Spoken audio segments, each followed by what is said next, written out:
everybody for showing up. Connections between the 14th century plague and the 20th and 21st century plague is very interesting. So get to that at the very end. Okay, it's so good to see you all. I'm so proud of our Torch Club officers who have kept us going through our own plague, and to Torch International for setting up this Zoom capability for clubs to use around the country.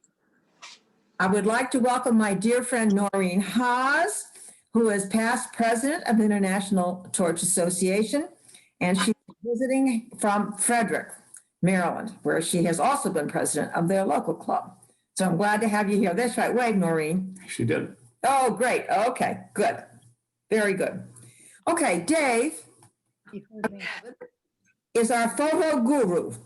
And thanks to him, we retrieved on the internet many fabulous artworks, and I hope you will enjoy them as we go through. Shall I? Okay, we're on to the title slide. Hey, George. Hi. Did the wrong thing. Push that back. How we do? Whoops. Do that thing. Yeah, there you go. Gotcha. Okay. I want to go back to the original slide.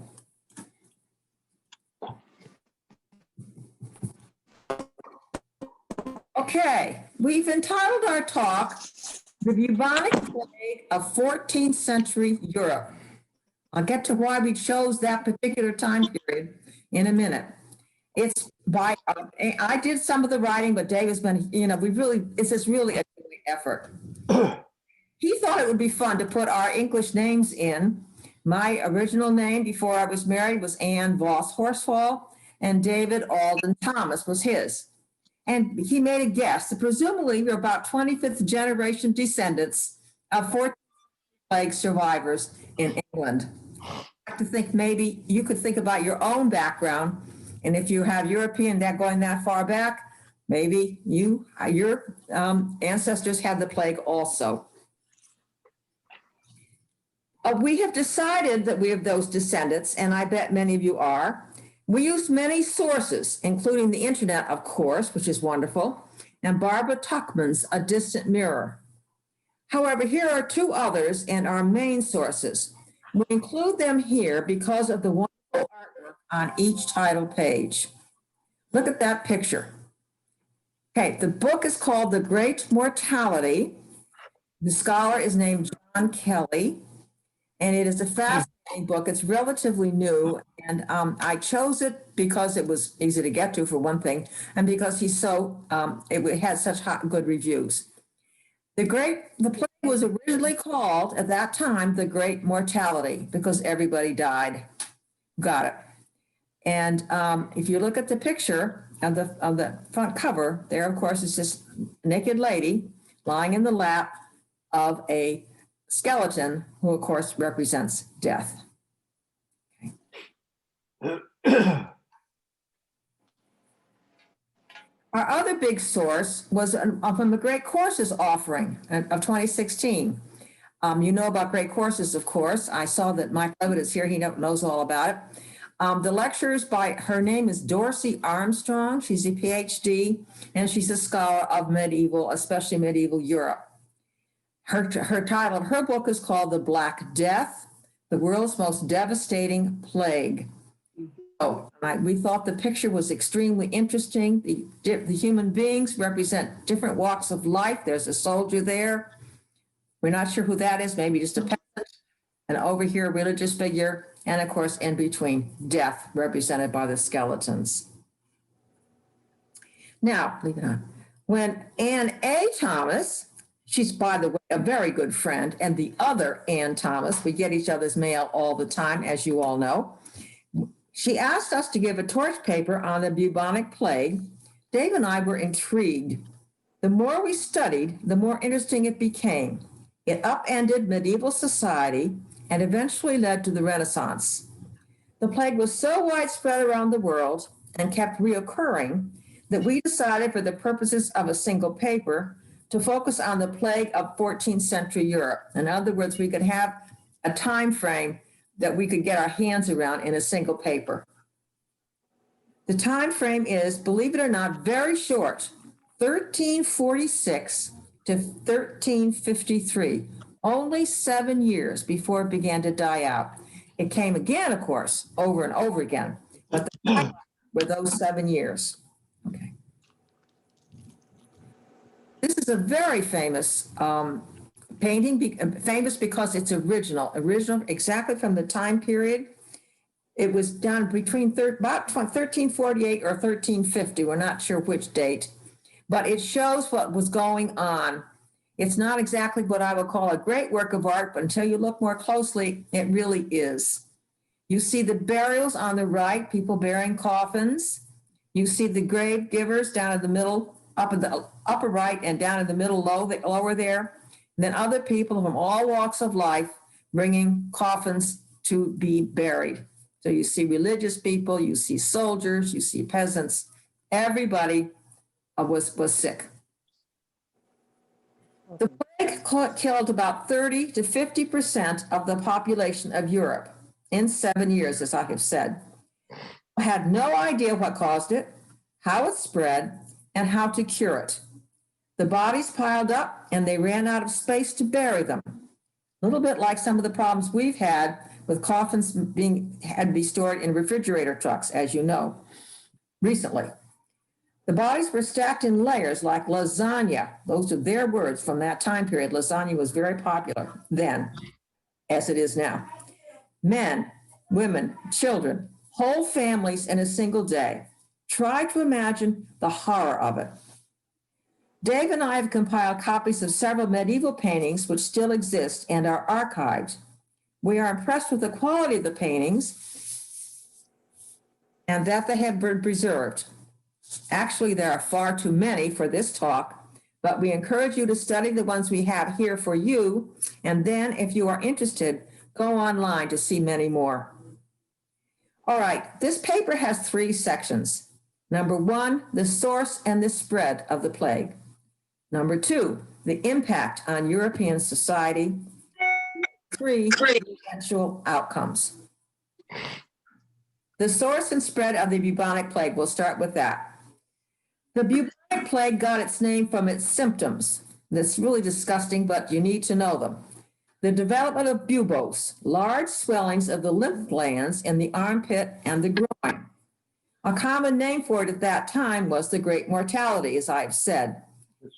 Originated in Inner Asia, Mongolia, and Kyrgyzstan, and arrived in Europe over the trade routes, both sea and land. The map? Yeah. This map is from the Encyclopedia Britannica, and it shows the routes. The colors show the timing of the outbreaks. You look at orange, Dave's going to show you the slaughter, 1347, and came overland from Asia to the Black Sea, to the Crimea, where the trading ships from Europe took off from, and into the Mediterranean. You see the pieces of orange there. Just in 1 year. In 1 year, this spread that fast. The green, 1348. It's right there. All the coastal cities of the Mediterranean, up to Paris, and then to London. Yellow, 1349. It spread inland to Austria, Germany, Holland, Ireland, England, Portugal, North Africa. Purple, 1350. England, part of England, Denmark, Sweden, and Poland. 1351, inland to Russia. In other words, it went almost in a circle. Inland to Russia. And interesting, look at the gray interior there. Those people didn't get it. We have no idea why. So that was a place that did not have the plague, at least much of it. Okay. Yeah. You all have heard this, I'm sure, and it is true that rats spread the plague. Now, how does a rat spread the plague? Okay, that's the little animal that does that. That is, of course, a flea, and that is a careful drawing by a scientist. So that's what a flea looks like, magnified. Science has determined the cause of the bubonic plague was the blood-sucking bites of fleas feeding off infected marmots, actually, named tarragans. This is before rats, named tarragans, from the plains of Mongolia. Then it spread the virus to rats. By the way, the plague reoccurs in this day in Mongolia the same way from those tarragans. The rats hid in trading caravans, which then jumped onto trading ships, taking their fleas with them. We've been studying fleas, Dave and I, we've had a good time with this. A flea can jump 150 feet, that tiny little animal. So they are really, really vicious when they decide to move. When the host rats became ill with the plague and were starving, fleas jumped to another host, humans, and from there to other humans. It did morph into two other forms of plague we'll talk about later. The Black Death is named Yersinia pestis after the scientist Alexandra Yersin from the Pasteur Institute, who discovered it in 1894. How would you like to have a plague named for you? It is a bacterium and today shows up occasionally, and by the way, can be cured quickly with antibiotics. Unlike COVID-13, of course, which is a virus, as you all know. Okay. We wanted to start to show you what a medieval town looks like. This is an old painting of the medieval city of Marseille, which is on the coast. On the coast, it was very hard hit because the trading ships pulled into that harbor. And so you have a look at this, and you see the buildings, the medieval buildings of the time. So they didn't really live in caps in the city. Somebody needs to mute their Zoom. Dan, mute your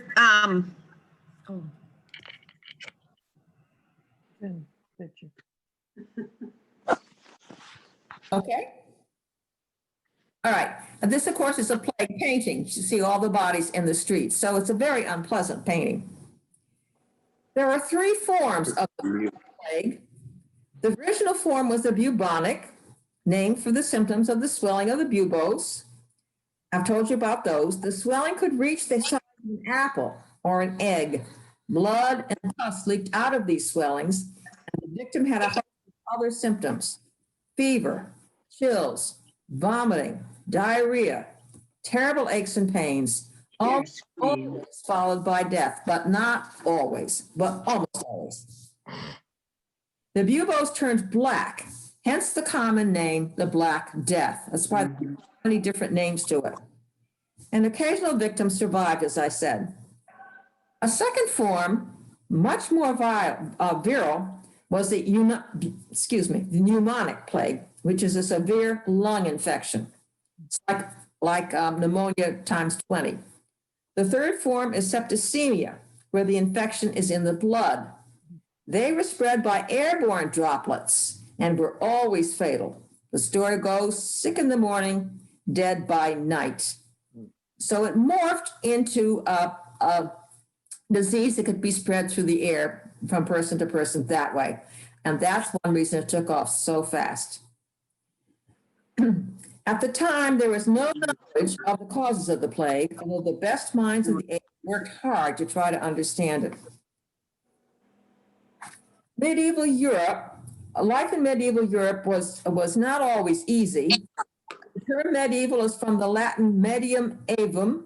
Med means middle, and aevum means age, Middle Ages. You heard all that, of course.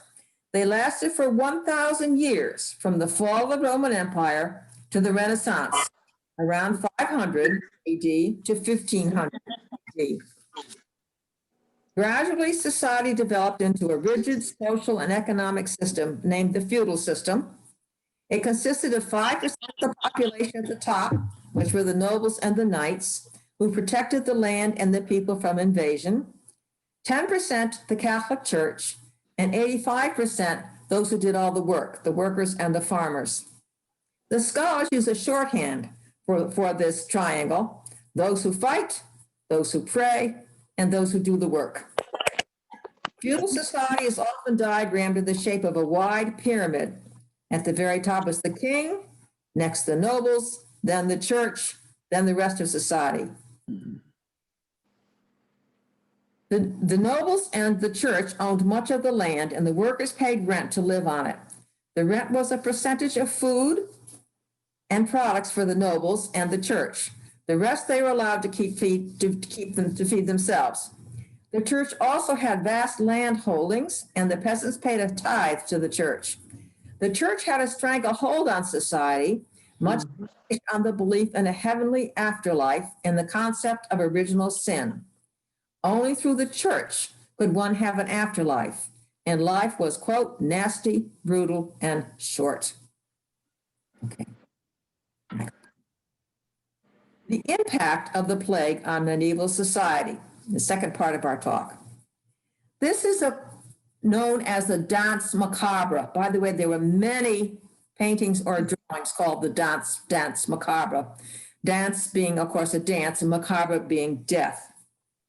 When the plague came to town in 1347, remember that's the first year it hit Europe, in the early it found an easy target. In the early 1300s, as a result of earlier overpopulation and then climate change, with years of heavy rains and failed crops, famine had struck most of Europe. The people were malnourished and weakened by starvation, and the towns were crowded and filthy. Raw sewage ran in the streets, and domestic animals wandered everywhere. People dumped their chamber pots into the streets and into the streams and rivers, which of course eventually found its way into the drinking water. The theory was that people rarely ever took a bath or changed clothes, although this is disputed in modern scholarship. My grandfather pointed out some of those modern ideas, so I'm just passing that on, that some of the modern scholars say they weren't that bad. However, all these conditions made a feast day for fleas. Everybody had fleas. As trading ships traveled from the Crimea, they took the plague with them. The rumors and stories of the plague came ahead of it before it struck, and fear and terror were everywhere. There were records of ships coming into harbors with whole crews dead or dying of the disease. They were denied access for 40 days, which they named quarantine, meaning 40, familiar word to us. And by that time, most were dead, but enough pulled in so that the rats could jump onto land and start their devastation. The reason we know so much about all this is that the scholars and monks of the day kept records, many of which have survived for modern scholars to use. They knew that this plague was like no other. If you want to look closely at this Danse Macabre, you see on the right, something's falling out of that victim's gut. Either it's his guts or it's worms. We're not sure. We're not 100% sure what that is supposed to represent, but he sure is one sick cookie. Okay, and you look over on the left, that particular death skeleton, of course, is playing a horn, and he's very curious. So, and the other two are dancing, and then, of course, one is coming out of the grave down below. It really is scary, and there are many that look like they resemble this. We just chose one. Okay. Now, this painting may be very familiar to some of you. It may or may not. But this is a medieval mask of a medieval doctor going to visit patients. And if you look at him, I'm going to go over the medieval theories of the causes of the plague. The University of Paris was the foremost scientific and medical institution in medieval Europe. The King of France asked the faculty to find the causes of the plague and how it spread. They were getting desperate. At the time, there was no knowledge of airborne nor animal contagion, so the best minds had to work with what they knew. They did name, quote, bad air as a cause, but by that they meant the bad air that was a product of earthquakes, floods, climate change, all of which was happening at the same time. Prevention was to breathe in sweet-smelling air from flowers or perfume, hence the legend of the song, bring around the rosy, pocket full of posies, ashes, ashes, we all fall down. Or another thing they did, some people did, you breathed in the odors of sewage, so you kept your face into the sewage pot. Hence the custom of sitting for hours to breathe in noxious fumes. Oh, Jesus. Famous painting, as we've said, costume and mask worn by the medical doctors to prevent the disease. The mask of the death was, the beak of the mask was full of spices and sweet-smelling flowers. How about the whole outfit? Does it remind you of today's PPE? You see, he's got gloves and, of course, that very careful robe as well and a hat. And he's carrying a symbol to ward off the evil spirits. Another theory blamed the conjunction of the planets, which was based on Greek astrology and astronomy. The configuration of the planets, Mars, Jupiter, and Saturn, had to be in alignment, and they weren't always at this time. And then in 1345, there was an eclipse of the moon. Another theory was that of the four humors from the ancient Greek Hippocrates, blood, phlegm, yellow bile, and black bile, they had to be in balance or it led to disease. Okay, next one. Very careful. Okay, this shows a priest praying over a burial. One of the grave diggers has just died, down there on the left. He's just died as he's supposed to be burying a grave. Note Saint Sebastian above. He's praying to be let into heaven long before the plague, but he's a saint that's part of this painting. It's not exactly in the right time frame. If you look carefully, you see the one body being buried, another one ready to be buried, and another one being brought in. It's really. The church was helpless because prayer did not work, and the clergy were dying in the same numbers as the ordinary people.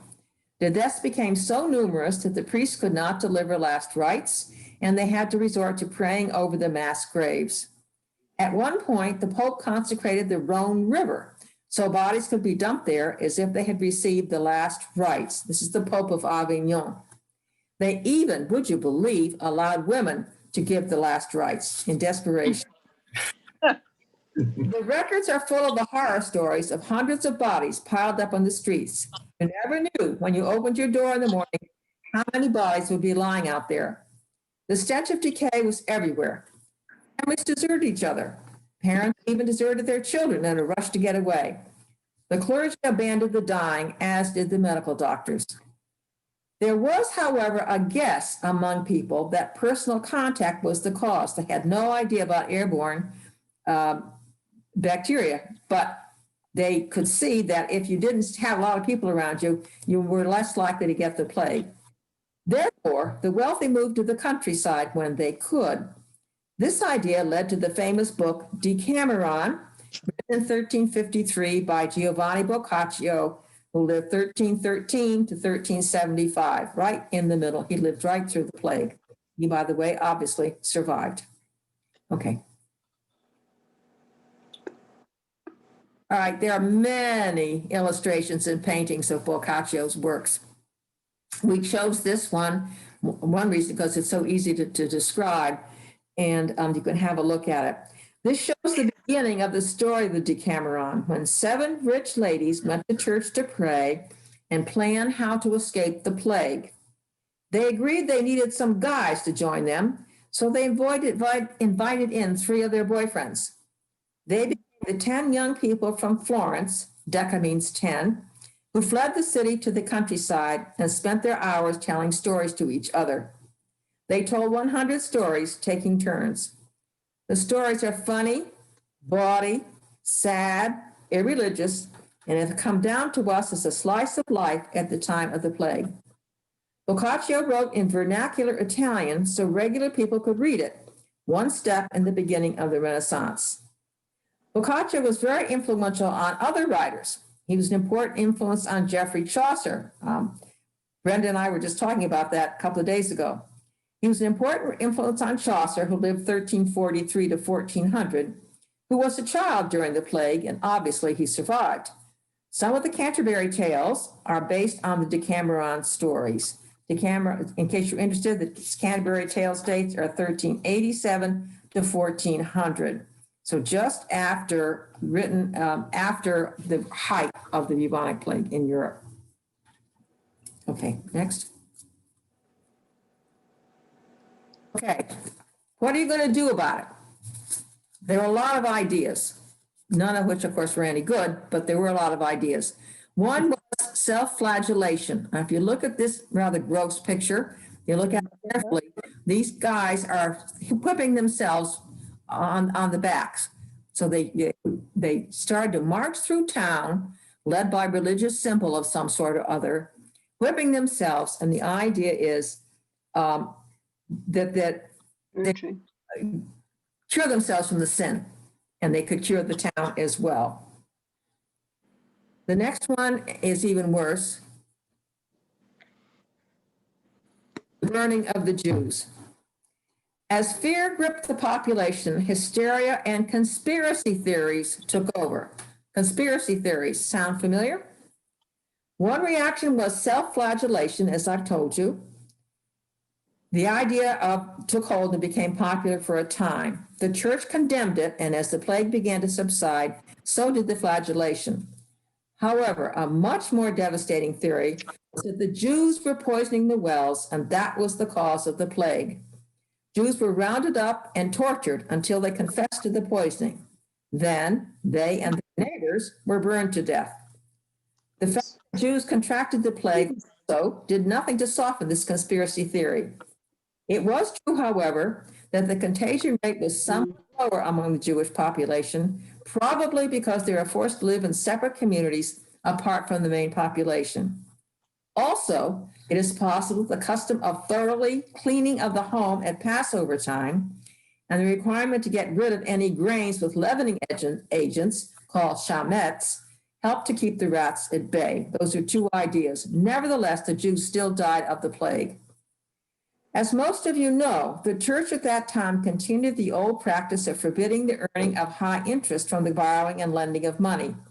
It was called usury and was declared a sin. Of course, in reality, everybody involved profited from it, the non-Jews as well. And usury is acknowledged as wrong in Jewish writings as well. Those who did the lending were very unpopular members of society, but it was often the only way to make a living allowed to the Jews. As the population exploded in early 14th century, land was taken away from the Jews by the increasing numbers of landowners and workers. At the same time, capitalism began to emerge. However, the idea was that only non-Christians could engage in the process, and that meant the Jews in society. The conspiracy theory spread, beginning in German towns and spreading out all over Europe. Jews, men, women, children were rounded up, forced into a wooden enclosure, that's what you see here, where a fire was set and they were burned to death. We cannot locate the estimate of the numbers killed, but it was in the thousands. It's just a horrible, horrible part of our history. The Pope in Avignon, France, spoke out against it, as did a few other church officials, but to no avail.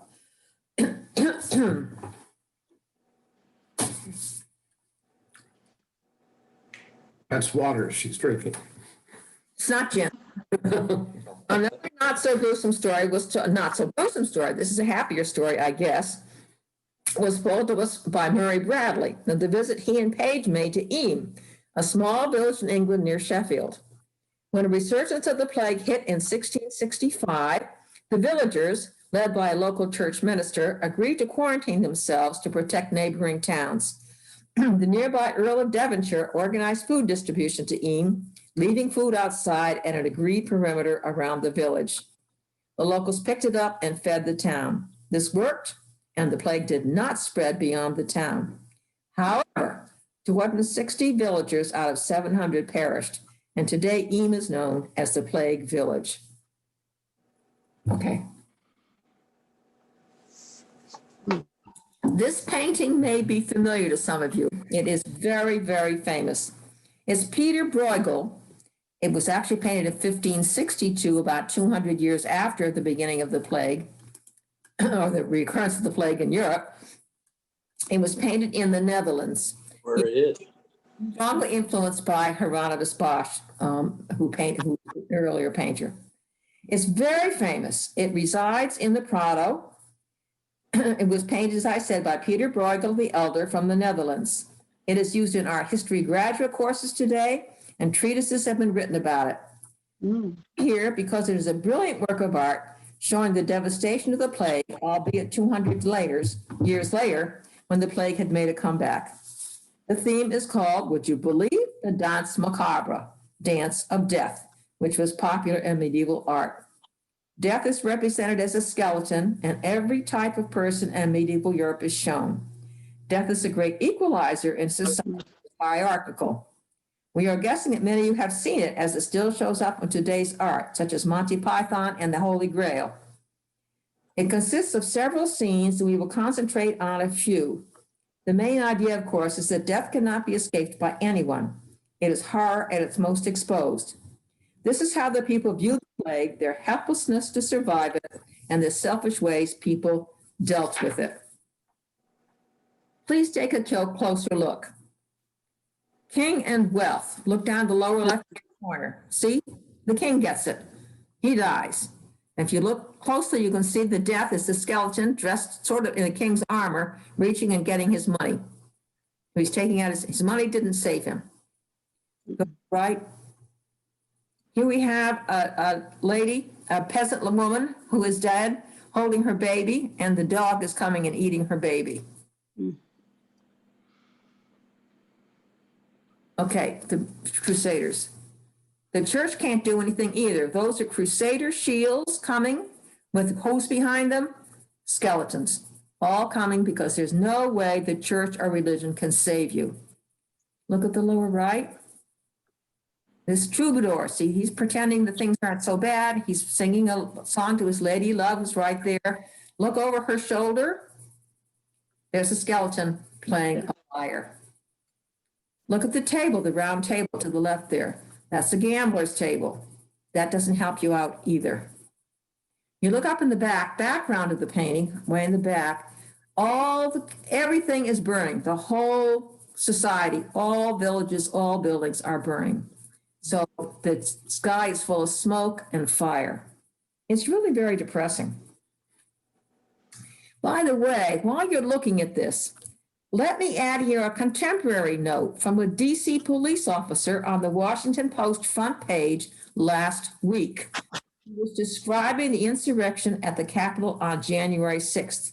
Quote, this is a direct quote from him. "We are battling 15,000 people. It looked like a medieval battle scene." Okay. Enough of the horror. Let's try to get on some more cheery stuff. This is the Renaissance Florence. This is a painting from the Renaissance, although it was painted in 1496. Nevertheless, this is Florence as it is rising out of the plague and how it's beginning to develop. You have the Duomo, the famous Duomo, and then you have the Campanile. Okay, to the right, you have the Palazzo Vecchio, the old palace, and then to the right, you have the Ponte Vecchio, very famous bridge that the Florentines had managed to keep it in shape since the 1300s.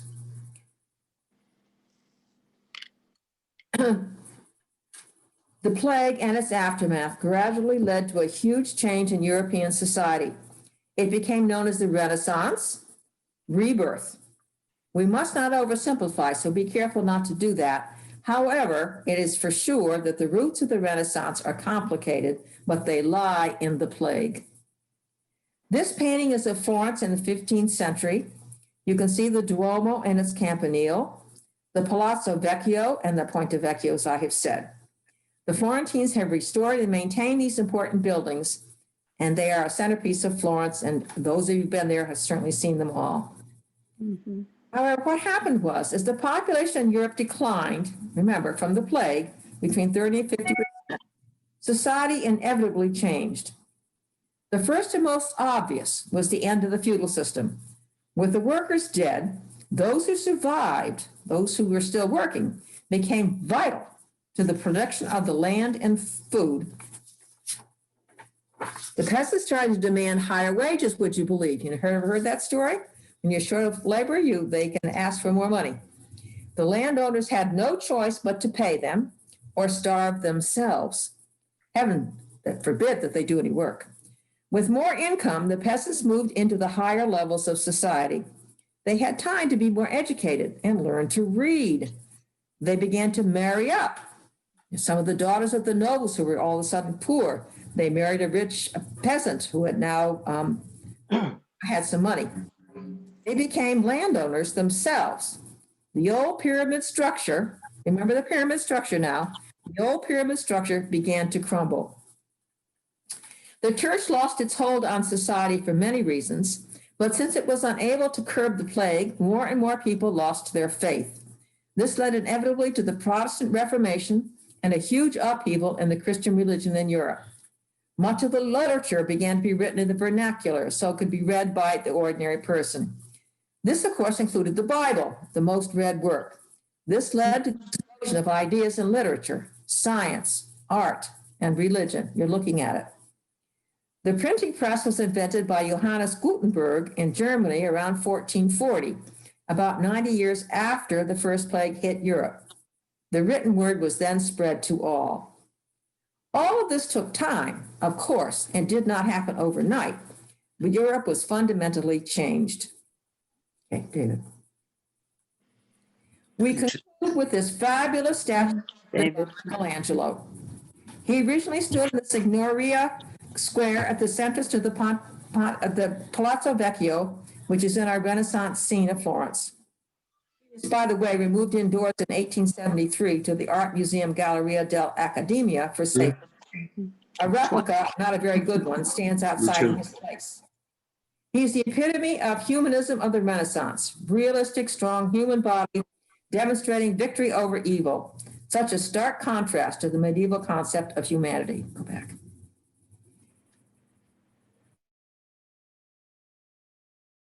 David, in 14th century Europe from its source and spread, its impact on European society, and the eventual outcomes which led to the Renaissance. Europe was destined to be permanently altered, but that is a topic for another torch paper. Very good. Wonderful. Before we close, wait a minute, I'm not finished. Before we close, it's intriguing to speculate on the changes coming to our own society as a result of today's plague. Clearly, Zoom or something like it is here to stay. What about our Black Lives Matter movement? How much did the COVID influence the presidential election? Our interest in climate change, fundamental change in our basic health care. Lots to think about. That concludes our talk. Thank you. Very Ann. good. It was wonderful. Very Excellent. good. Wonderful, wonderful. You chose great pictures that really help tell you how devastating it was. It was. What the people were going through. See, when someone sneezes and they say, "God bless you," does that come from the time of the plague? Well, it certainly comes from diseases, and if God blesses you, then you aren't going to die of it. Yes, that's absolutely right. And whether it's connected to the plague itself, I don't know. That's a really good question. It really affected literature too. Every single Shakespearean play that I've read has a mention of the plague, and many other works of literature, and of course works of art too, as you have shown us. But you know, it's just like our society is functioning around COVID now. But and what struck me was that we have many of the same problems that we had then. You know, how history repeats itself. Nothing new under the sun. 400,000 dead. Yeah, Oh, it's over that now as of today. It's even more than that. yes, And you did a wonderful job. yes, excellent research. Dave gets, do this together. Do you have any other questions? I can't have answered them all. Yes. I guess I just want to emphasize John's point. The idea of telling this story by the use of contemporary art it was a brilliant idea as a way to do it. Yes. And that really made it for me. I guess I've been reading about that plague for many years, and as I said in the chat, Dorsey Armstrong's course from the Great Courses is really, I mean, if you want more information about this, it's really, really good. And Dorsey Armstrong is a marvelous teacher. She is. She's funny. She is serious when necessary. She is very knowledgeable. I mean, that is a great way to do it. I think you mentioned Barbara Tuchman's book. Yes. What was it? The Third Folly of the 14th Century or something? What was it? But I have to think about it. I'll look it up. the Tuchman's book has more on the political side of things and how it affected the politics of Europe of the time. And I think she basically leads to not just the 100 years, she leads the plague to the 100 Years' War and eventually the Peace of Westphalia, which is interesting because that's the birth of the modern European state with firm borders and all of that. So it's not just the Renaissance in art that the plague had a direct effect on, but it was European politics in the broadest sense that we're stuck with those results today. We sure are. It's called a distant mirror, Mike. Right. The calamitous 14th century is the subtitle. Yeah. Yeah, she also really goes into the development of economics. Yes. Right. Was the beginning of capitalism. It wasn't called capitalism then, but No. it was certainly the beginning of that individual. It's just called making money. Also called the death of the feudal system. I mean, capitalism, for whatever you think of it as a system, was absolutely responsible for the death of the feudal system. Oh, yeah. As people from the permanently disadvantaged lower classes could actually have a chance of rising out of those classes by cleverness and hard work. I mean, it certainly led to capitalism. And thus the birth of the middle class, from that. Yeah. Exactly. They even learned to read. The girls learned to read. Woo! Not very many. Not very many. Makes you wonder what's going to rise out of our pandemic that we Yes. won't know about for 10 or 20 or 50 or 100 years. Mhm. What will people be saying about this time in history? Whether there's a rebirth of civilization, maybe starting tomorrow. Does anybody have any guesses? You could say, well, what Say Zoom is here to stay, one way or Zoom or something like it. I think. Well, the irony is we have all the science and then we get a virus that nobody knows the cause of it. I mean, it's like we're back to the Middle Age. I mean, even though, obviously now we know much more about disease, so. Because I've put it on the Okay, that's fine. the But our speaker, who's progress speaking. of getting a vaccine shows how much our scientific knowledge has increased.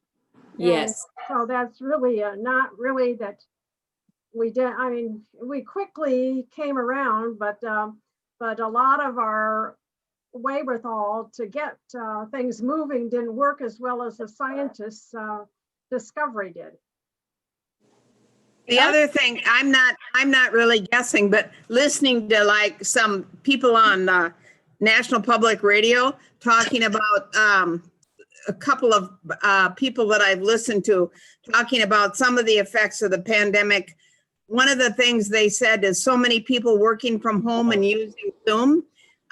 It has convinced lots and lots of companies that actually is a successful way to operate. That before the pandemic, many companies were hesitant to have people work from home because they believed that people wouldn't really work that hard. They'd slack off, be doing family things and not working. And having had all these employees work from home during the pandemic, they have been convinced that it actually really works. Not only does it work, but in some cases it's actually more productive because you're not wasting time driving to work, driving home from work. socializing with each other around the water cooler, that it's actually very effective. And then they did some polls to see what people want to do going forward.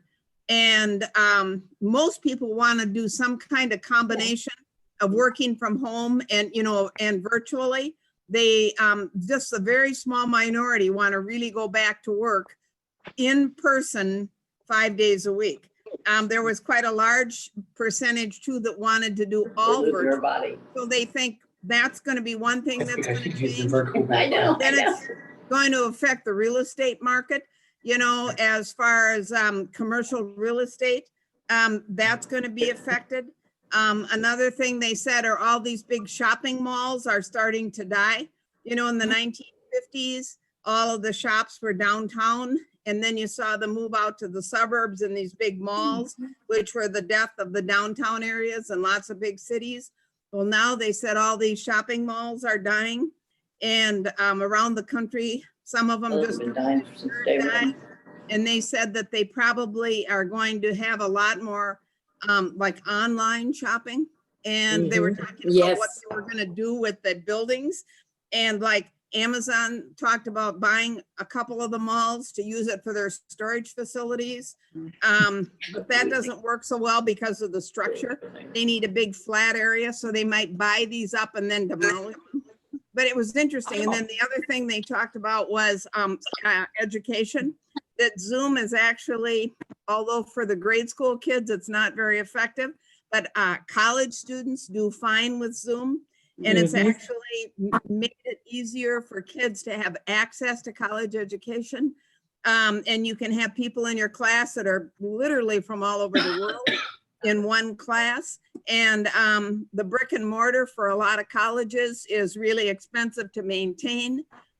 So they think that they're not quite sure how it's all going to wash out, but there's probably going to be a lot more on Zoom college classes. And yeah, so these are at least some things that I. Well, another big plus is air pollution. Yes. Air pollution would be a lot less because there are not going to be as many automobiles on the road. Well, Traffic. telemedicine has finally come into its own. If all of people have to work from home, then the companies don't have to have all of these large buildings, so that that's why commercial real estate's going to be affected negatively. And by the same token, house residential. It's really pushing the whole idea of technology. Yeah, by the same token, 9-10 months, technology has been pushed faster and harder than it has been pushed in decades. George. Go backwards. Well, by the same token, real estate one of the prices. things that I found that was being at home and sort of quarantined all this time is my dependence on Alexa and Siri for all my questions. One is my music, and the other is as I live my daily life. Boy, God.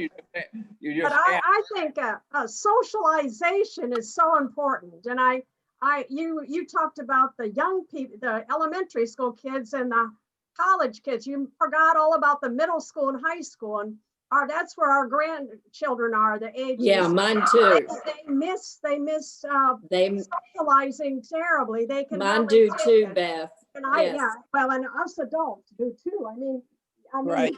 we can't get together. This is not comparable to physically getting together.